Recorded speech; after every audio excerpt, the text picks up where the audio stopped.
All right, so I wanted to go over what kind of looks like what you could say the presumptive nominee for the Green Party's 2020 presidential um, election. I think Howie Hawkins needs like 4 or 5 more delegates to secure it. He also has Angela Walker as his VP.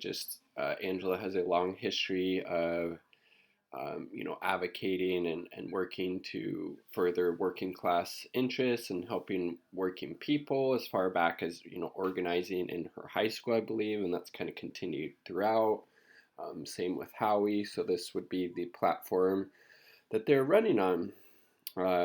Peace policy. So pledge no first use of nuclear weapons, unilaterally disarm to a minimum critical deterrent. Dig that. Negotiate with nuclear powers to enact the treaty on the prohibition of nuclear weapons.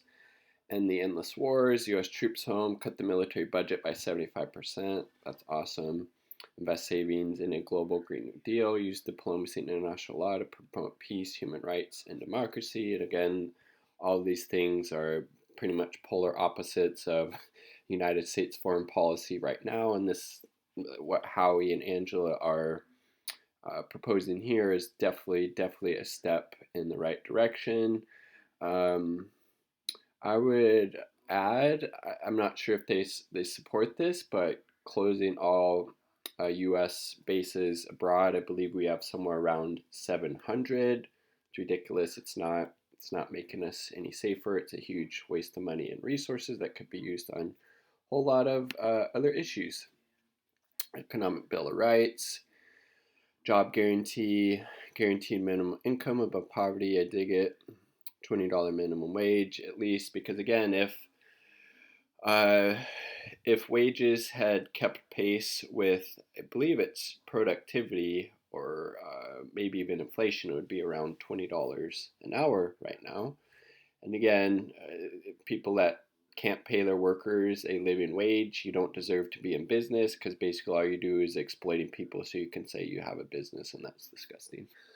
Affordable housing for all through universal rent control and public housing. That's super important because, if your wage goes up, but housing prices also skyrocket, it's not really going to help you out a whole lot. So, universal rent control, public housing, that's awesome.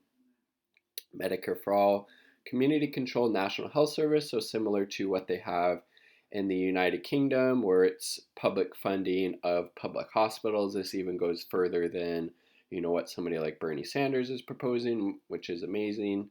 Lifelong free public education, pre-K through college, dig it.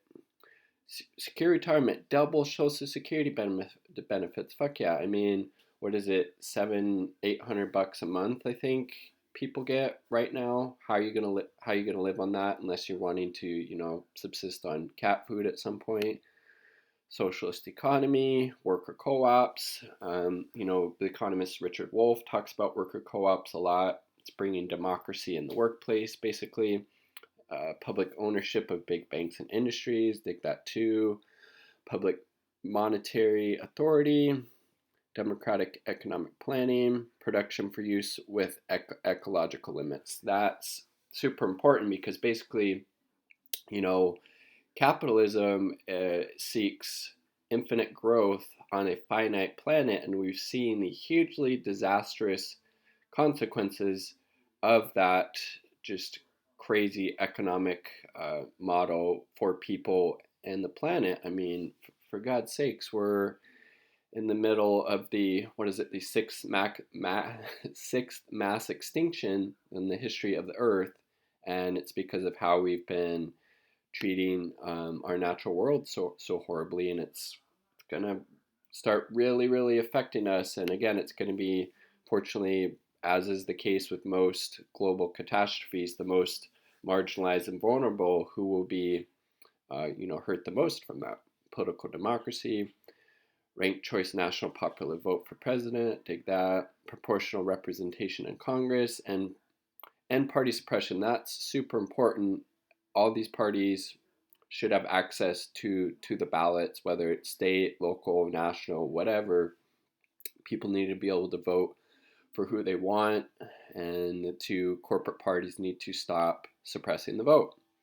End voter suppression, restore the pre-clearance provision to the Voting Rights Act, right to vote constitutional amendment. I really like that, actually. That's something that Kyle Kalinske talks about. So it would be basically, should it would be on a ballot, say something like, should the U.S. legalize marijuana on a national scale? Put that on there. If people vote it, okay, then it's legalized. Or uh, people get to vote to, overturn Citizens United, getting money out of politics, something like that. I think that's, a really, really good idea, actually. Automatic voter restoration, yes. Voting rights for felons, yes. Uh, I mean, honestly, even people in prison, they should still. We need to get rid of our prison state, anyways. But currently, I think people should be able to vote when they're incarcerated. Audible paper balloting, yes. Get rid of the unaccountable electronic voting. A lot of shady shit can happen with that.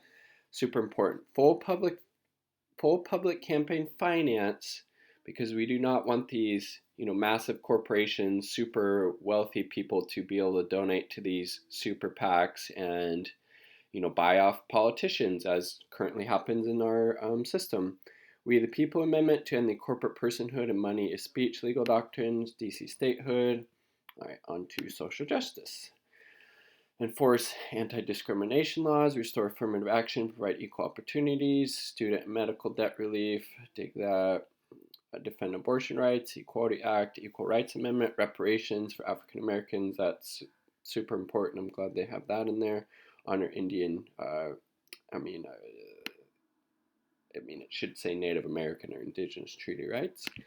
Right, for farm workers under Fair Labor Standards Act, close migrant detention centers, swift family reunification, legal status for undocumented immigrants, open borders like within the European Union. Monitor and prosecute white racist terrorists, federal investigations of local police conduct, community control of the police, end mass incarcerations, treat drug abuse as a health problem, not a criminal problem, legalize marijuana, decriminalize personal possession of hard drugs, drug treatment on demand, decriminalize sex work, fight corporate crime, end warrantless mass surveillance, pardon whistleblowers and political prisoners.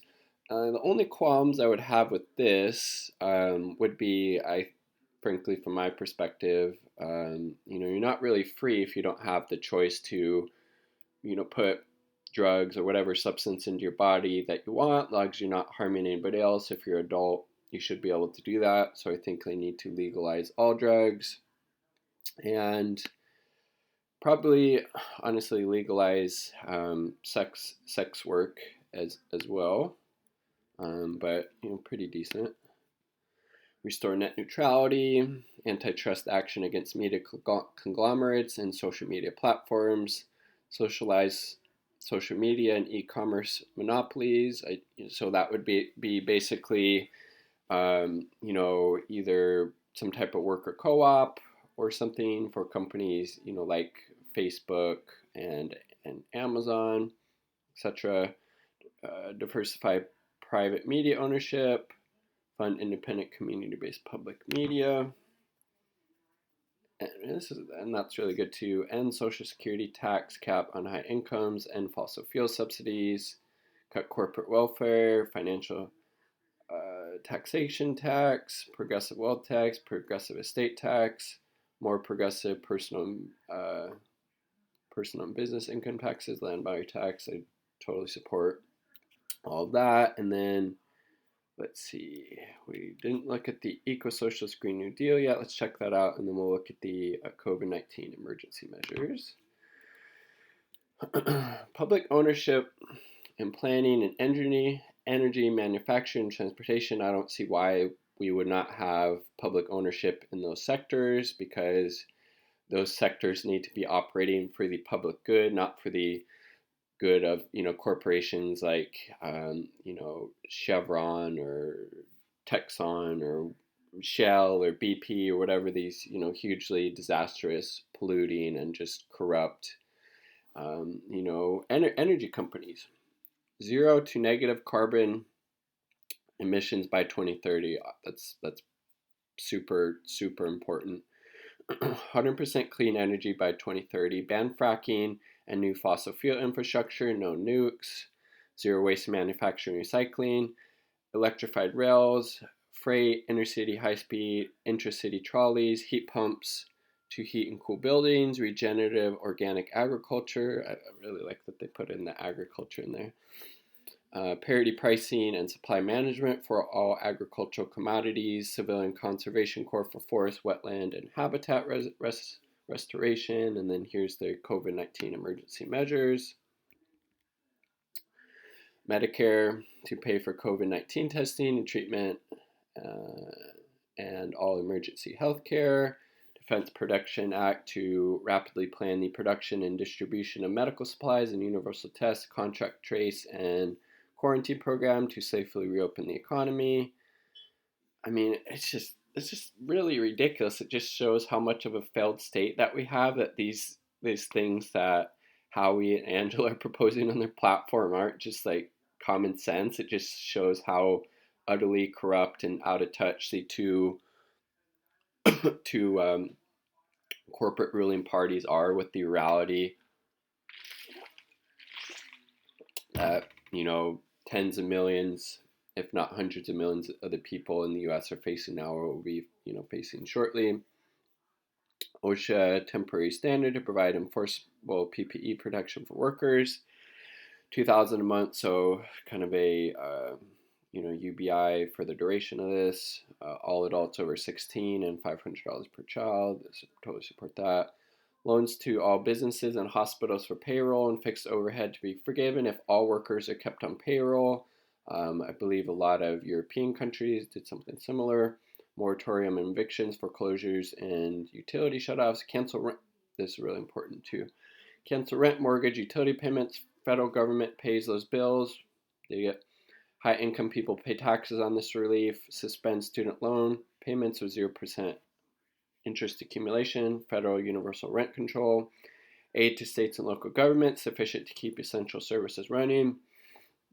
A 10-year, $42 trillion eco-socialist Green New Deal for economic recovery through a just transition to 100% clean energy by 2030. Universal mail-in ballots for the 2020 general election. Again, it's really ridiculous that we don't have universal mail-in ballots already, especially since we're in a pandemic, and obviously it's the goal of the Republicans and and regime leader Trump to do everything that they can to limit the amount of mail-in ballots, because they believe, probably correctly, that if they're able to limit the amount of people that can vote, suppress the vote, as often Republicans and conservatives try to do, that it's better for their cause, which is obviously just really disgusting, trying to force people to go to the polls during a pandemic. It just really shows how they don't care about people whatsoever, and it's all about power and increasing their power and status. So I will more than likely be supporting Howie Hawkins and Angela Walker. For if he becomes the nominee and she becomes the VP for the Green Party. I live in a safely blue state here in Washington, and it would just be really cool if, I believe, if their campaign gets 5% of the vote. I'm not sure if that's like statewide or maybe nationally. Then they're able to access federally matching funds to be able to kind of help further build this movement. But it's clear, I mean, there's no reforming the Democratic Party. I mean, that's a fool's errand at this point. So not telling you how to vote, but if you are in a safely blue state, or if you're in a red state that has no chance of going Democratic, I would maybe suggest looking into a third party that is more in line with your values, because Biden, Trump just wants to shoot the looters and Biden wants to shoot them in the leg. So I mean, there's not a whole lot of difference there on a lot of levels between Trump and Biden. They're both horrible and terrible in their own rights. So that's why they will not be getting my vote. Peace, much love. Share your comments in the comment sections down below. If you like the video, like the damn video. If not, dislike it. That's cool too. Subscribe for more content. Peace.